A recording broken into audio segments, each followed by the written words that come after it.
Welcome back, ladies and gentlemen, to episode 43 of the Sunderland Till I Die series here on Football Manager 2021. But before we get into today's video, if you are enjoying any of the content that has been released on this channel, make sure you're hitting that like button, hitting that subscribe button, hitting that notification bell to be alerted when these videos are released. It really does help with all the algorithm and all that good stuff.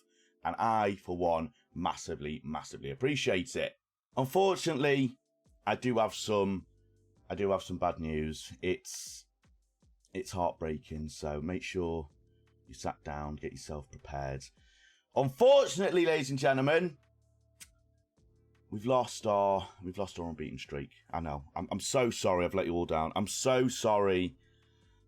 It's emotional. It's emotional. Sorry, cut the cameras.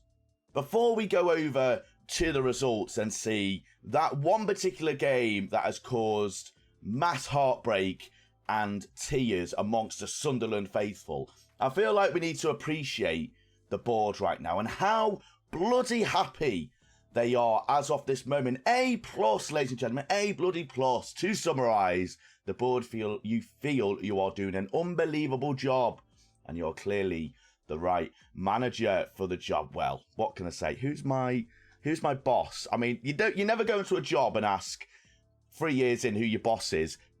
Who's my boss? I don't know who my boss is, but whoever my boss is, Mark Smith. Right, Mr. Mark Smith, you are a lovely man, and I will treat you to a beer when we get into the Premier League. Look at all the green. I mean, play direct football. We're not Stoke City, Mark. Who do you think we are? We are Sunderland. We are Sunderland. I realise that sort of ruins the moment when I can't think of something clever to say. But, all green, they wanted me to fight bravely against relegation. They're bloody delighted. They are bloody delighted. Another thing as well, very disappointed with the finances involved in the deal to bring Yvan Croissant in on loan. They're going to be in their words after this episode. Oh, he's fantastic. He's so good. So, of course, since the last episode, which was the absolutely incredible 1-0 win at home against Leeds, we have played quite a lot of games. Majority will be in the league, of course. How many is in the league? 5 games in the league and 1 in the Carabao Cup third round. Unfortunately, there is that one loss in there that is very painful and we're not going to enjoy it. And we all need to boo Bristol City when we next play them at a later date. Just put that in your diary. Bristol City, when we go to them, boo them. It's loud. From the terraces, viewers. From the bloody terraces.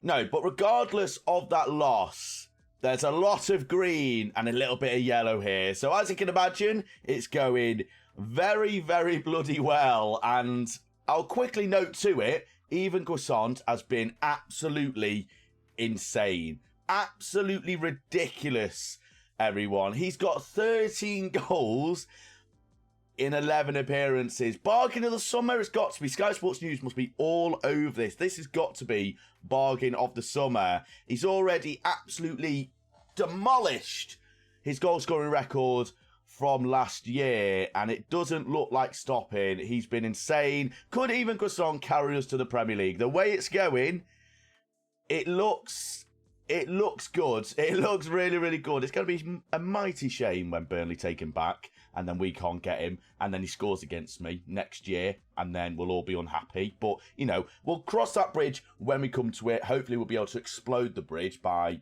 us actually buying him. But the first game you did miss was a draw at home against Oxford 1-1. It's going to be an ever-familiar theme for these games that you have missed. Evan?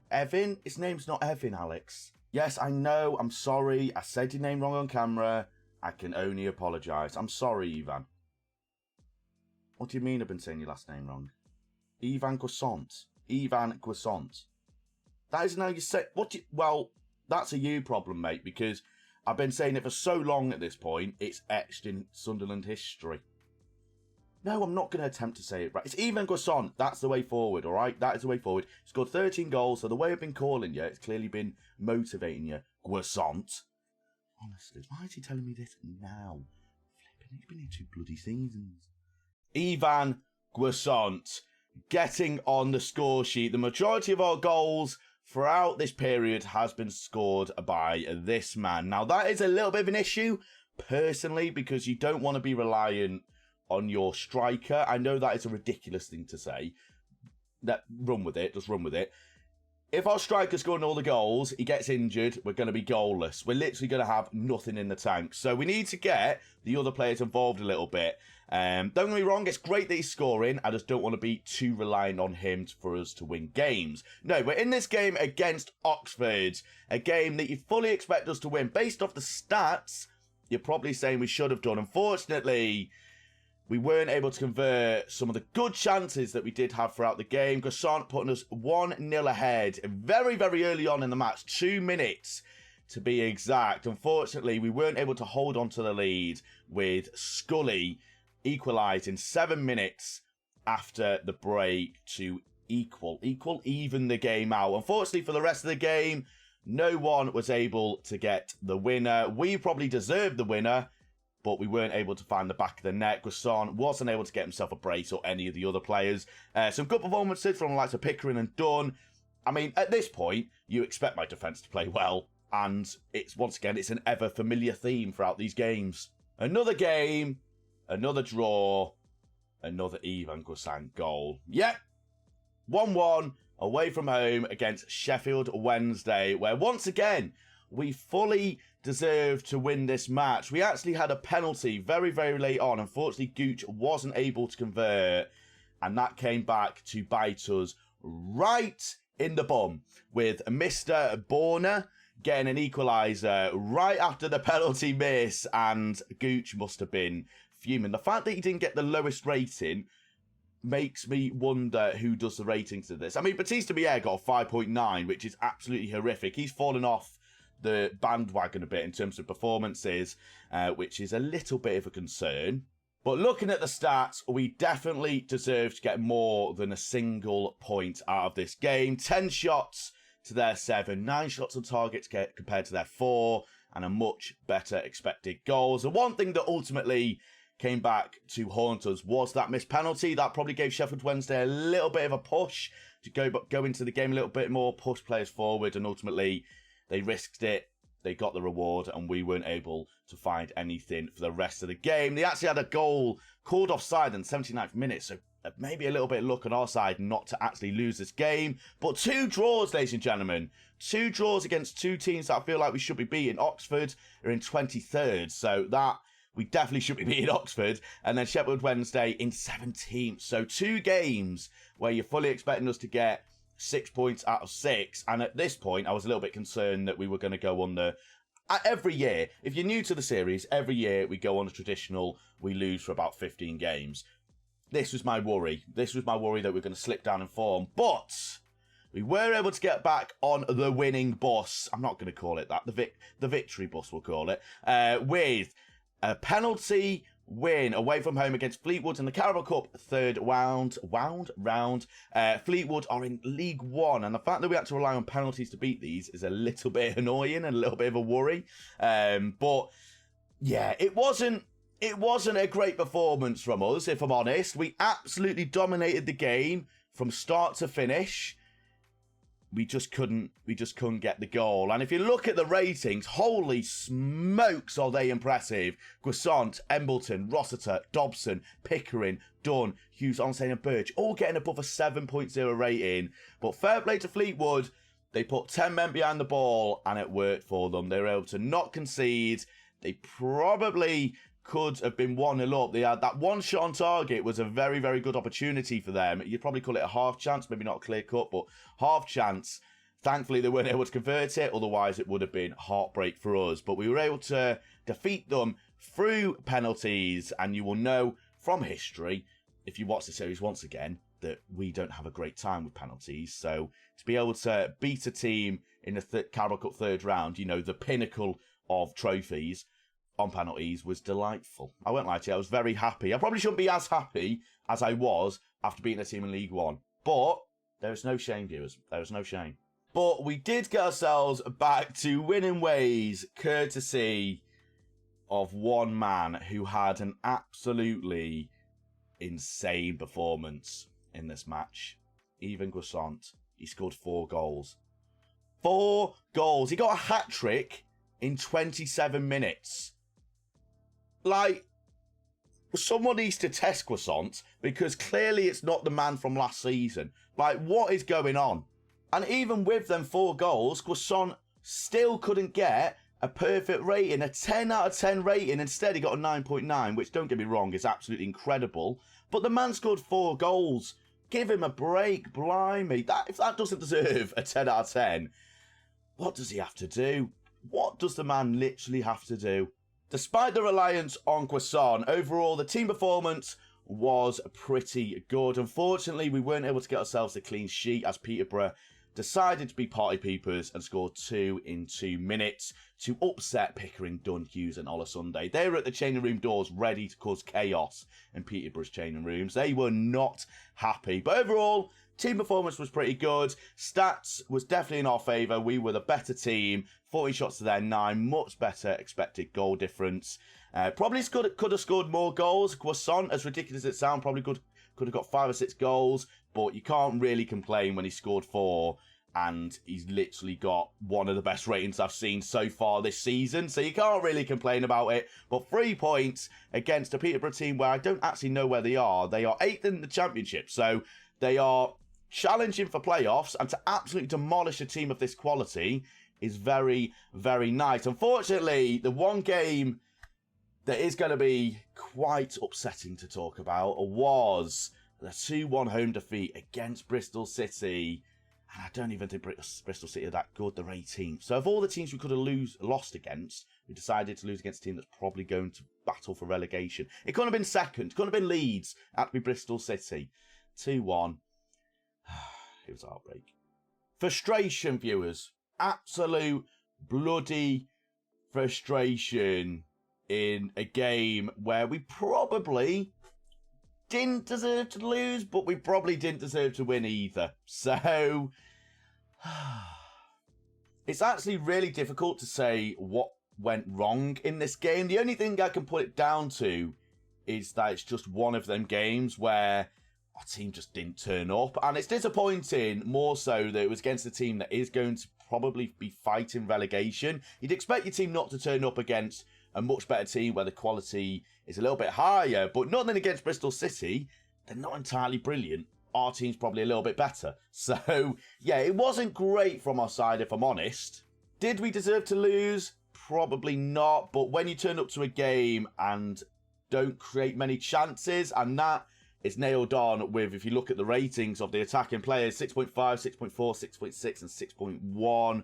Really disappointing from the attacking side of things. It must be said, Gooch has been on and off quite a lot the past few games. His performances haven't really been that impressive. So going into January, unless Gooch starts up in his performances, we might be looking for a new right winger because he's just not really doing it. The same could be said for Embleton and Batiste. Obviously, Batiste had a great start to the year. Hasn't really continued it. But yeah, disappointing result. Looking at the stats, fairly even. But Bristol City were just able to take their chances. If you look at that says a lot. De Cordova-Reid, the Fulham player, and Semieno, decent ratings show that they just took their chances. They were good at coming against our defensive line, and they took their chances. So you can't really complain about it. Thankfully, we did get 2 wins on the trot against Blackpool and Luton to keep ourselves in the hunt for that automatic spot.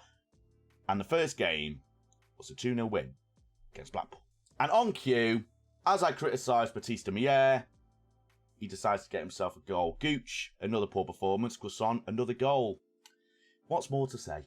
The good thing is that we are beating teams that we are expected to beat. And I know that's an easy thing to say, but there are a lot of games in this episode especially that are potential banana skins. This Blackpool game is definitely one of them. Blackpool currently sat in 16th place, in no danger of getting relegated, probably, but not really doing anything further up the table. So just one of them meh teams this season. But away from home, could have been a different story. If you look at the shots, I mean, they had plenty of shots. 8 shots with 3 on target. We had 12 with 4.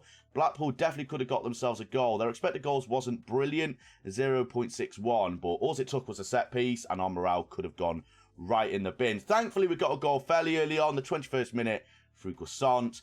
Batista Mier getting a second to ease the nerves with our fan base in the 58th minute to secure out the win. And did I time wasted? Damn bloody right, because I'm not risking anything in these games. Not risking a single thing. I just want wins. I just want to get promoted. I just want joy. And in the final game that you did miss since you were last here was a 4-2 win. Another 4-2 win. Plenty of games in this episode with plenty of goals. And I feel like that sums up the tactic that we are utilising very, very well. We don't really care about defending. Obviously, it's nice to get clean sheets. But our main aim, and I said it at the start of the year, I just want to outscore teams. With the quality of Pickering and Olasunde and the defensive partnership of Dunn and Hughes, I feel like we're able to commit lots of players forward. Sometimes it doesn't work out. This game was probably one of them where we conceded 2, but we just absolutely peppered their goal and we forced the issue, getting 4 goals before half time. They did initially take the lead in the 4th minute, and I was a little bit nervy, thinking we could capitulate a little bit, but we were able to stay focused and we were able to get 4 goals before half time. Absolutely. I feel like we surprised Luton a little bit. I don't think they were expecting us to respond the way we did after we conceded, but we responded very, very well. They did get a goal in the 83rd minute. Nothing really happened in the second half, if I'm honest. Musa getting himself a goal very, very late on. Too little, too late. Another 3 points. And all these games that we are winning and drawing has left us in a very healthy position of 3rd place. I mean, Barnsley are dominating. We've only lost 1 game the entire season, which of course was against Bristol City. Unfortunately, Barnsley have won a lot more games and drew a lot less, and they are swimming to victory. They're literally doing a backstroke to victory. They don't care. They're chilling at the top of the table. We are only 3 points away from Cardiff, and we do play Cardiff in a few games' time, so that will probably be the next episode. The good thing is that we are 6 points clear of Derby in 7th in the playoff zones. So it look, I don't want to jinx it, viewers, but I feel like playoffs is looking good. It's got a thumbs up, and that's what you should be doing if you like this video. Thumbs in it up, because I'm thumbsing up us winning. But of course, in today's episode, we are going to be playing against Blackburn. Blackburn are currently middling in 15th place. They're not having the greatest of seasons. Croissant is the top goal scorer, as you'd expect. Batista, I've been criticising him. He's got 9 assists. So shows how much I know about my squad. We are going to be playing against Blackburn at home. You'd expect us to get a good victory against these lot. It'd be quite nice. Oh, Pickering's against his... Ronnie, why have you done this? Oh, why did I include that? He can't play today. Flipping it. Right, who's our backup? Please have a right back. Okay. It's fine. This isn't ideal if... Oh, my... Right. I'm basically tearing apart my team here. Do I have a left winger? Oh, flip it. It's fine. It's absolutely fine. Dan Neal, you're out of contract and you're playing in a game. Oh, no midfielders. Jordan Ross to get on the pitch, mate. Right, it's not great, if I'm honest. We have tinkered a little bit. This game is a little bit more nervy than what I'd like right now, if I'm honest. So this is going to be your lineup going into this game against Blackburn. It's going to be Lee Burge in goal, Velkovsky at right back, Sam McHugh's to be done, and Matt Olasunde, Jordan Rossiter, Max Power in centre mid, Dan Neal, Embleton, Batista Mier, and Eva Croissant. I feel like Dan Neal is going to be like the odd one out. You know, like when you were at school, you always had that one person you didn't really want to pick for like football. Not to sound harsh to Dan Neal, but I feel like Dan Neal is probably that person. Hopefully, he scores 2 and he proves me wrong. Not going to put money on it, though. And nowadays, no one else put money on it because he's probably going to be sent off after 20 minutes. If that happens... Hold on. I've got my red card ready. I've got my whistle as well. It is 10 o'clock in the morning, so I probably shouldn't blow the whistle because I don't want to be kicked out of Chester forever. So I'm not going to do that. Right! Let's go into the game. Get some score predictions in the comment section below. Let me know what you think the score will be. Once again, if you get it right, you get whistled. You get a whistle blow thing. Bargain. Now, we do have a few fitness issues, but there's not really much I can do about it. I don't want to change my squad much more than what I already have. I mean, we are at home, so we do have the home advantage. Patrick Roberts, he's from Manchester City, I believe. Isaac Hayden, Newcastle, I think. I mean, some of these I recognise, some of them. I think got a guy called Butterworth. I feel like we played against him so much. Did Blackburn come up with us from League One? I don't actually know. I can't remember. Right, we need to quickly individually tell everyone we expect a lot from them. I expect a 3-0 victory. I'm not going to lie. I'm going to put the pressure on the players here. I have faith you go out there and make a difference. I mean, Benavidez and Peter Miller are aggressive and nervous. They're not playing today. I can tell you that much. Now, we do need to keep an eye on the Cardiff game. They are playing Derby. I think Derby are bottom of the league or towards the bottom of the league. And it looks like we are going to have a chance here. Goal very early on would be quite nice. Match power, Chufagolski on the right-hand side. He cuts inside and it's a very tame shot. Kaminsky in goal with a very easy save there. And there's potential counter-attack, but Ola Sunday doing Ola Sunday things. And there is a chance here. Rossiter. Back to Dunn. Is this another chance? I thought that was the chance, but apparently not, as he has been intercepted. And Blackburn are on the counter-attack. As he goes towards goal, we should be able to deal with it. Is this famous last... Oh, you idiot, Rossiter. You are... Is it... Oh... Rossiter. I brought you in, and you've... 9 minutes in. It's a penalty. Right, Burge. Be an absolute rocking goal. Burge!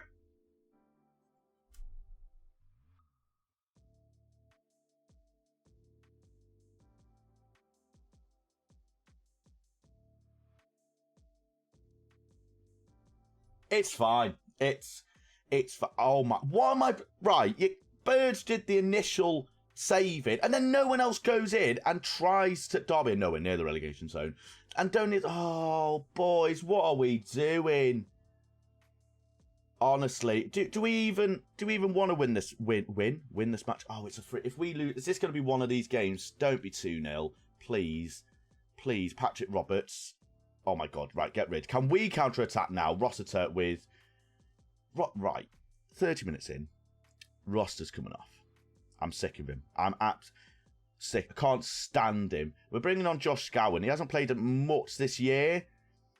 But if he scores, if he does something in this game, I might start him in the next few games just to give him a little bit of a run out. Because there have been a few players that have been a little bit upset about the lack of first-team football. It's getting towards that time of the season where players do start to kick up a massive fuss. And Derby are winning against Cardiff, a penalty for them, which is a bit right. Water bottle. I'm going to actually throw the water bottle here. They're not happy. Well, you know what? You shouldn't be, because you're 1-0 down to Blackburn. So, you know, swings and roundabouts. I threw a bottle. Maybe it smashed everywhere, but you know what? It's coming out your bloody wages, you absolute clowns. I don't actually have a bottle. I have a cup of tea that's half full. Not going to throw that, viewers, if I'm honest, because that'll go all over me. And once again, 10 o'clock in the morning. Don't really want to upset my neighbours. Right, can we actually do something here? We're going to go a little bit more positive. Very disappointing performance so far. I mean, I don't really have anyone on the bench that can cause mischief. Dan Neil with a poor rating. Okay. What are you actually good at, Dan? You're a midfielder by trade. That's probably why you're not playing. Right. This isn't going brilliantly, if I'm honest. Right, Peter Miller, get on. I care more about attacking than I do defending. That's why we're 1-0 down. Right, there's a free kick. Don't do this game. Bird, you lovely, lovely man. Armstrong. Cafaro. Got to get a tackle of Batista. Yeah, here we go. Oh, it's such a poor ball. Unless they mess it up here. Hayden. It's very direct. It does come back to us, actually. Ola Sunday left-hand side. Never played on left-hand side for us so far, don't they? Match power. In midfield, Embleton. Can we create a slight chance? Just to give Gusson a chance here, because he'll slot it away. Don't hit it. Oh my God, he's actually sweated it. Batista, please.